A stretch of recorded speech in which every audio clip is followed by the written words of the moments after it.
Hi, I'm Polly McGee. And I'm Zoe Coyle. We are Pilot Light's co-pilots. Zoe and I have been facilitating together and separately for a cumulative 20 years. I know that's hard to believe. And we've been thinking recently that we get a lot of the same questions coming up over and over in the workshops we run, don't we, Zoe? Yes, we do. So what we thought we'd do is we would collate some of those, bring them together and explore them today just in bite-sized chunks and over the next few weeks in the hope that it could be useful to you. And we find this really interesting to look at. So welcome, and we're happy here. We're happy that you've joined us. And today we're going to kick off with vulnerability. So Paul, how are we going to start it? So what we found is that the really heavy lifting gets done in workshops when people have peer-to-peer interaction and they have questions. So we thought as I said, we're going to start unpacking the key concepts. So the thing with vulnerability, and both of us are trained by Brené Brown to train in her work. And of course, if you know Brené's work, a central tenet of that is vulnerability. And I guess the thing people always say is vulnerability, I get it, but where do you start? Yeah, that's absolutely right. So let's look at the myths around vulnerability. We're going to start with 6, but as you go down, have a think about your own thoughts about vulnerability. And even at the beginning, when we use the vulnerability, what does that mean to you? What's the language that comes up for you? What's your experience of it? So let's start with the first one, which is that vulnerability is weakness. So this is the first myth. So what we're often told, and certainly my childhood, was that idea that demonstrating vulnerability, exploring vulnerability, talking about my feelings was a weakness. But what we know from the research is actually that it's absolutely the opposite. That it's the first thing I look for in you, and it's the last thing that I want to give up in myself. So that's the first myth, that vulnerability is weakness. It's actually a deep strength. What's the next one, Paul? I think also that it's really problematic for men because from birth there's this enculturation around being brave and just dusting yourself and getting off and don't cry, and only weak kids cry. And I think men hear that a lot more than women, and it's no surprise that we have this terrible and vast statistic on male suicide and male depression. And women, while we have our own things culturally that hold us back, we're always encouraged that it's okay to be soft and it's okay to be vulnerable. But I think we have a different experience of vulnerability as weakness, which we're going to unpack in some of the later myths. But I really recognise that that's something which is a problem for the dudes. Yeah, and also, and absolutely that's true. The other part of the idea that vulnerability is weakness is, or vulnerability as self-indulgence. That's showing your underbelly or exploring emotion, that's self-indulgent narcissism. Myth number 1. Yeah. Busted. So myth number 2 is, this has to be like one of my classic behaviors, vulnerability. I can go it alone. So the heart of this myth to bust is that vulnerability is a team sport.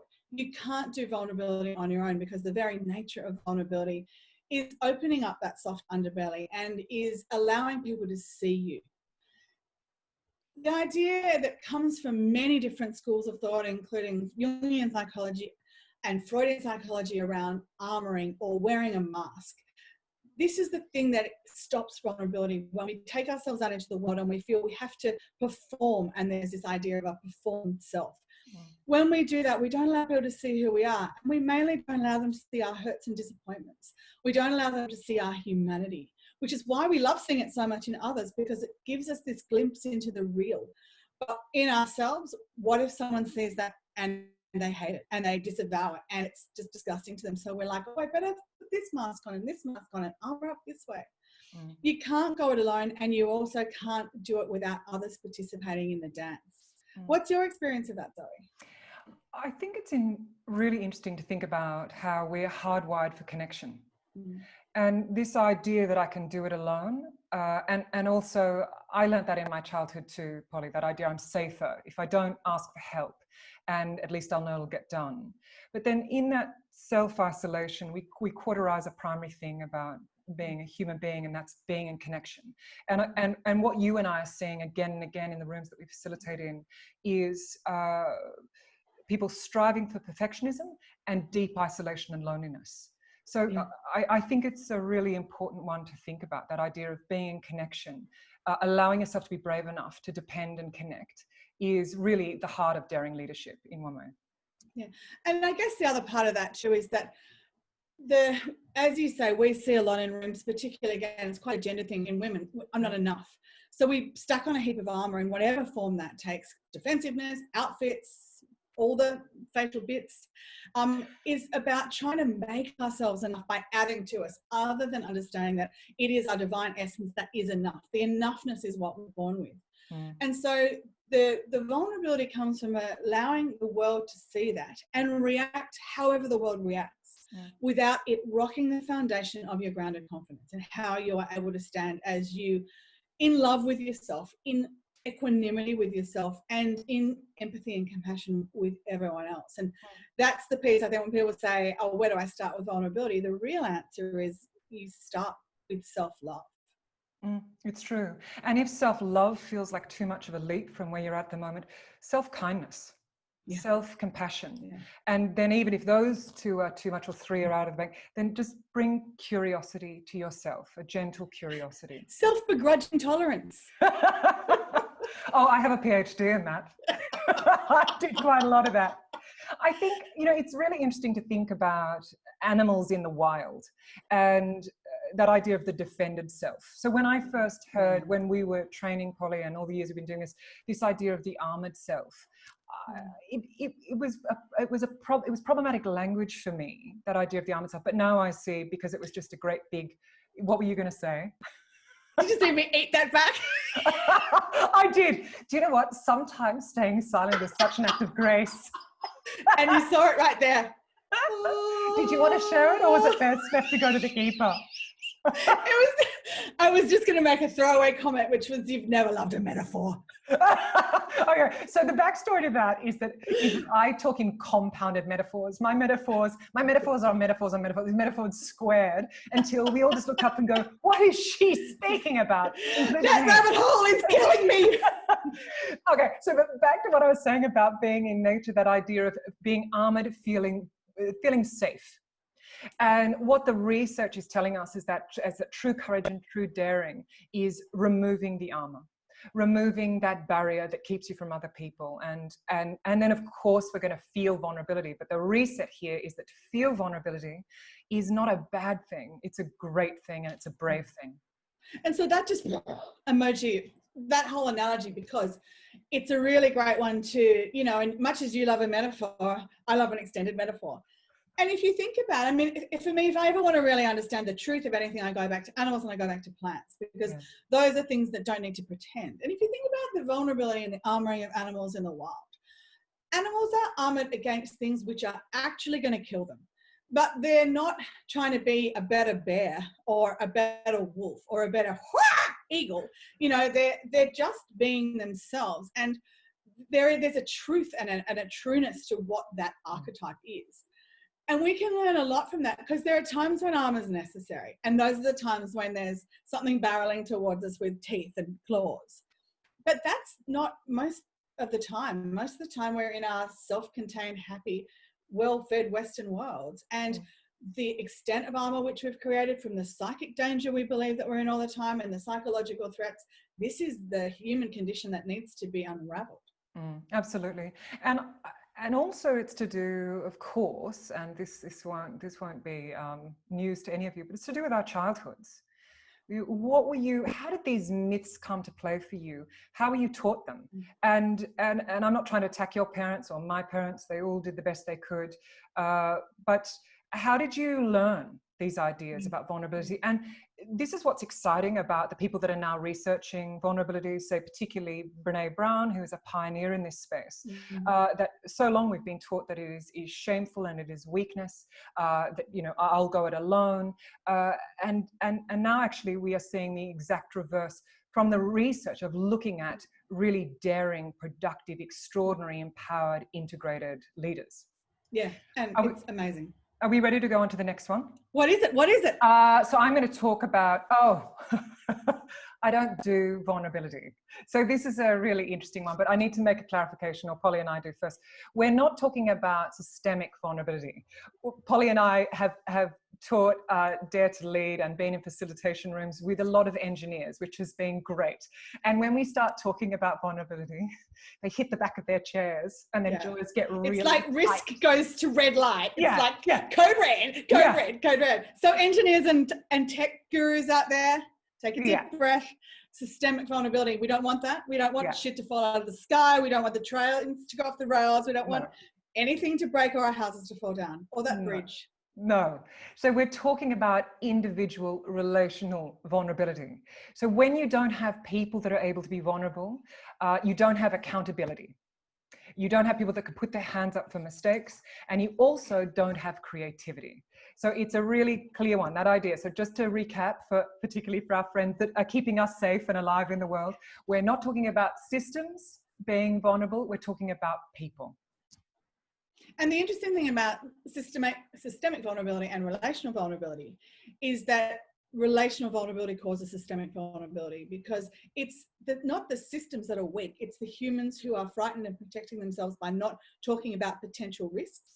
And so you'll find in sectors where there's very, very high systemic vulnerability, if things go bad, you know, and rail's a great example of this, aerospace is a great example of this, when things go bad, hundreds of people get killed. And so there's a great protection of people being able to make mistakes and quickly identify them.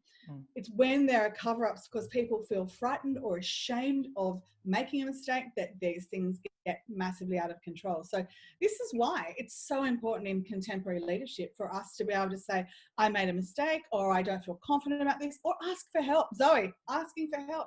Talk us through it. Well, what the research tells us, and it's so fascinating. I was almost going to go for metaphor, but I'll pull myself back. It's so fascinating because in my childhood, I was told implicitly and explicitly that asking for help was weakness. Just sort it out yourself. But what we know from the research is that it is the primary way to garner trust. And of course it is, because if you ask someone for help, you're taking responsibility for what you can and can't do, what you do and don't know. So that, for me, it was actually, it changed the very fabric of who I allowed myself to be. And it meant that I could be more present and more porous, to speak in an I statement, because I wasn't holding up a facade of what I thought the other person needed me to be, which was strong, together, understanding every point. It also meant that I robbed myself of the capacity for learning in situations when I was younger. And then the other part of that was I robbed myself of the capacity for wonder and joy. Because if you're always fronting up with the strength and the knowing it all, where is the space for that joy and wonder and learning to come in? There's no space, is the answer to that. I had that similar experience of just like, it was such a gift of wonder for me when I read Carol Dweck's book, where she talks about growth mindset and fixed mindset. I think the book's called Mindset. And I have such a clear memory of recognizing what it was to really clearly not know anything, and to that sort of sense of like, when you're curious, and you talked about curiosity before, when you're curious in the world, it gives you the capacity to connect with people and to learn, and to have that learning as a space of grace and wonder. Whereas that idea of the tight, closed, white-knuckled fixed mindset where I have to know everything, but we can't possibly know everything. To think that we have that capacity is just kind of nuts. But, you know, I've been in many situations as a younger manager, particularly, where I thought if I didn't know it all and if I didn't look like I knew it all, people would think I didn't know anything. And that's the real myth to be busted. Absolutely. And the thing is too, what Polly and I are going to say time and again as we're having these conversations together is, it's not your fault. Culturally, we all do this to each other. But Polly and I really invite you to have a think about the great communicators and the great leaders that are in your space from your own perspective. Because actually, when you start whittling that down, the archetypes that we're sold and repeatedly told in the media and through the patriarchy, they're outdated and they're outmoded. And I know personally that when I'm in a meeting with someone and somebody says to me, do you know what, that's an interesting question, I don't know the answer to it, but I'm going to look into that and I'm going to get back to you by Tuesday. I think they're remarkable. Yeah. And I'm in connection with that person. And the other thing is we all know when people bullshit. I mean, don't we, Polly? We all know when we're being bullshitted. We know when we're doing it ourselves. You see it in each other. So isn't it absolutely hilarious that we try that on? I think it, yeah. I don't know what you're talking about. No, that's because you're very, very evolved. I know it all. All right, the myths. Myth number 4. This is another one for our good friends in the world of fixing it. I can engineer the discomfort out of vulnerability. And this, again, it's like, I can go it alone. These all have relational sort of facets because, as I said, in vulnerability being a team sport, if you engineer the discomfort out, you aren't being vulnerable, because vulnerability is a felt, it's a lived experience. It's a being, not a doing. And the capacity to feel vulnerability is the signpost in your body, which is the wisest part of you, believe me. It's the place where you can stay still and recognize that you are in a space of really sacred and beautiful connection. Absolutely. That was so succinct. I don't have anything to add to it other than just looking at you with deep admiration and some vulnerability. But it's interesting, that idea that I think this is the problem with humans, that we believe we can and should fix everything rather than just sitting in the being and just, why do I feel what is this teaching me? What is this moment for me? Rather than quick, move it aside, let's get it fixed and get it on. This is a major problem in business. And that great quote, Zoe, which you're going to do so beautifully, about the epochs of leadership. Do it. Do it now. You do it. I want you to do it. You do it. You do it. You do it. So Manushka Shafiq, she is the head of London School of Economics, and she said, and this Polly and I love this so much, and I love it so much that occasionally I say it twice in one facilitation, don't I? So I might get it in the next 10 minutes before we finish. Challenge you. Yeah. So that in the past, jobs were about the muscles, our muscles. Now they're about our minds or our brains, and in the future they'll be about our hearts. Go, Polly. So this is where, thank you. And, I know that our audience just like to hear you speak. So any opportunity I get to make you give a minor oration, I'm going to do it.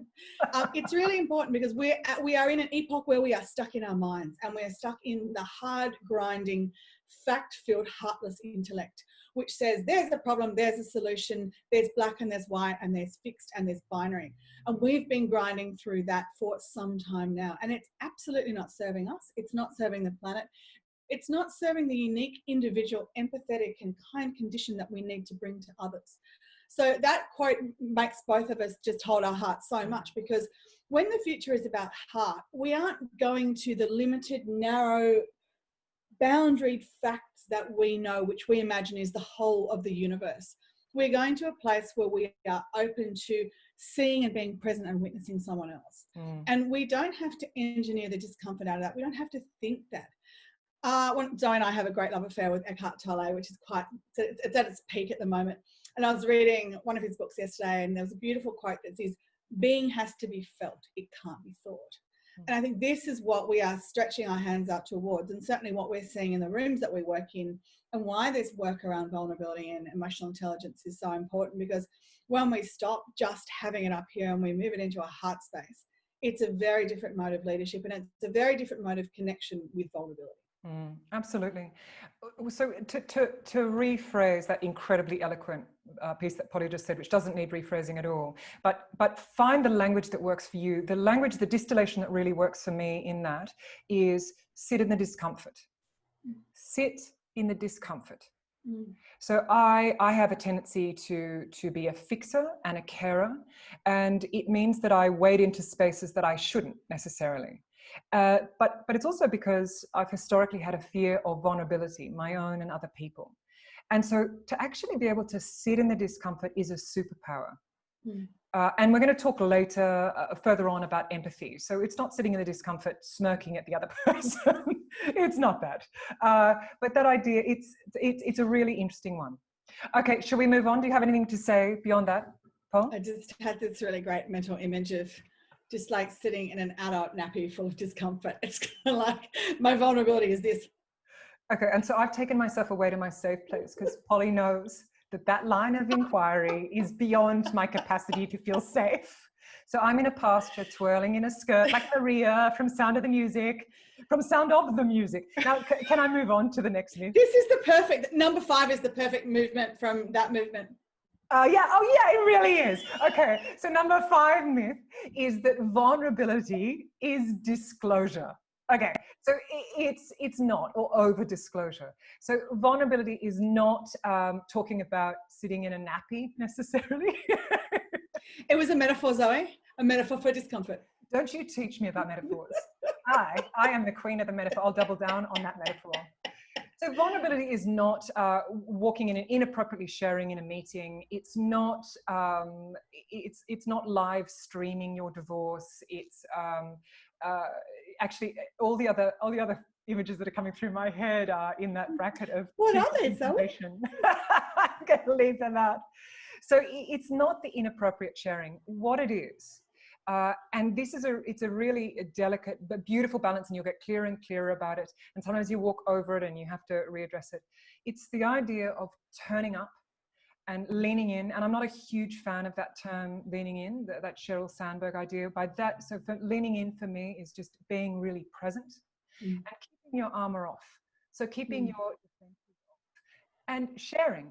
Because that idea of when we share, of course, we expose ourselves. So there is a daring in it.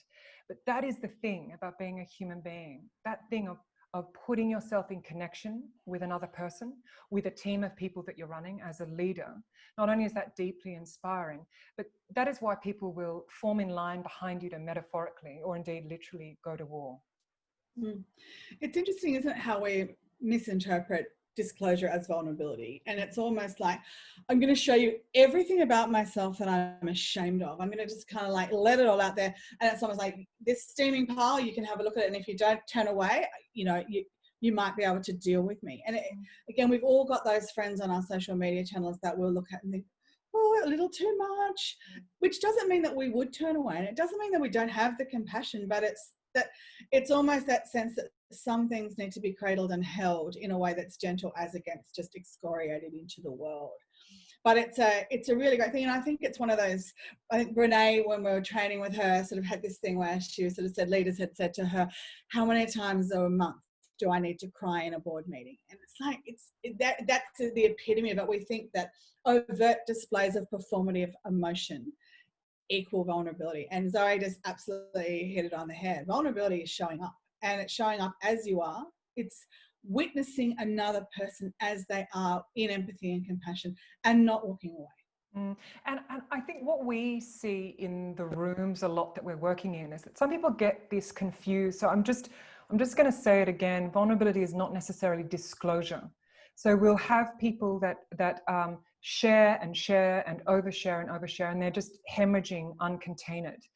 And that is really not what we're talking about. And we have seen people, haven't we probably witnessed, deliver the most extraordinary vulnerability in our rooms without personal disclosure. Not at all. And then when I flip that the other way, when we're facilitating poly, I mean, we're very brave with our personal stories in the room. And for me, I'm getting braver and braver, because before I had a fear around exposure and narcissism. And now I'm actually, no, this is the appropriate line for me at this moment with vulnerability. So it's that giving it into the space, but it's not disclosure. And I think the other thing is that when we do it as facilitators, we're not looking to be solved. We're not looking to create drama. We're looking for connection. And as leaders and as people, that's where the goal is, to be in connection. And I feel you need to offer yourself. Zoe and I facilitate in a very particular way, and these videos are in no way a sales pitch, but it is an inherent part of who we are as people, that we don't walk into the room as experts, and we don't walk into the room on a stage, and we don't stand at the front because there is a false line in between us and the participants. We are all doing the work. We are all in the work together as humans. And we need to be able to show those stories so we can say, look, we're doing it too. We're feeling our pain. We're shoulder to shoulder at the wheel. And I think that's incredibly important. And there is a great difference between disclosure and simply offering something to someone so you can see the point at which they connect together. Yeah, absolutely. All right, let's have the last myth. Number 6. So this is a really interesting one, and as well, I think this is best visually metaphor. You can see I'm a fan of the visual metaphor. The visual metaphor for me for this one is the scaffold. So myth number 6 is I can't be vulnerable without trust. But you can't trust someone unless there's been some level of vulnerability. So if I'm waiting to have a trusting relationship with you before I show any vulnerability, we will have turned to pillars of rock by that stage. So there's a fine line between the trust that is built in small increments and in small gestures and in showing up, being real, having conversations, doing what you say you're going to do, all of those building blocks of trust, which we're going to talk about extensively in another video. But we need to be vulnerable to build that trust. And they come kind of like this. And they build up slowly and they build up strong. Absolutely. And then is it too negative or too fast to say, and they're lost the same way too? Yeah, I think it's actually they're lost more swiftly. It's the same thing when I talk to people about building brands. You can build brand trust and it takes a long time, but if it's taken you a year to build it, it'll take you one bad Facebook post to lose the whole thing, because when trust is pulled out from under us, it's so hard to recover from. It's true. So we've given you some of the myths of vulnerability, and what we're asking you to do is to start a conversation with yourself. Awareness is key. Start thinking about your relationship to vulnerability, how you learnt that, what your opinions are, and whether you can get your thumbs into any of those opinions and jiggle them apart, because that's where growth is, in challenging the ideas that you've held, and that's what will allow you to step further out into the parameters of who you can be and the powerful version of yourself. We are going to just put up a little slide at the end with those myths written out so that you can scribble them down the pen for those of you that like to do that. We think our engineering friends will like to do that, don't we, Polly? Yeah, we sure do. And I would really also say, while you're digging your thumbs in, stop thinking and start feeling. Vulnerability is a felt experience. So start to get a really strong detective style radar for when you feel vulnerable. What does it actually feel like? It's one thing to intellectually say, oh, that would be vulnerable. What is it to be vulnerable? What is it to feel that sense of sort of trust and openness and connection? And I think that's a really great experience, because you can then start putting those actions together. When can I be vulnerable? When it's safe for me to do this? How do I see incremental changes in my relationships and in my teamwork and all that stuff when I offer this in vulnerability? It's not going to be perfect all the time, but it's going to be evolution. And that's all we're really after. This has been Polly and Zoe Unpacked for Pilot Light. We hope you've enjoyed it, and we really look forward to seeing you in our video series. The next one, we're going to be covering everyone's favourite topic. Zoe? Oh, it's shame. And let us tell you, it's going to be a barrel of laughs. If you thought the metaphors were good now, wait till we get to shame. They're going to be incredible. And we also invite you to stay with us, because as we go through the process... Not in our houses. No. Because that's not okay right now. She's so invulnerable around that. You can come and stay in my house. As we unpack other ideas like shame and empathy, you'll be able to circle back and look at vulnerability anew. Yeah. And that's, so we're asking you to stay agile, stay present, stay with the growth mindset. And if you would like to send us any questions, we would love to hear from you. So you'll find our contact details on our website, which is www.pilotlight.co. Don't fall into the trap of putting a com at the end there, C-O-M. That'd be wrong. We don't do M, but we do vulnerability. That's true. All right, our friends, goodbye. Frolic like baby deer. Au revoir. See you in the next video.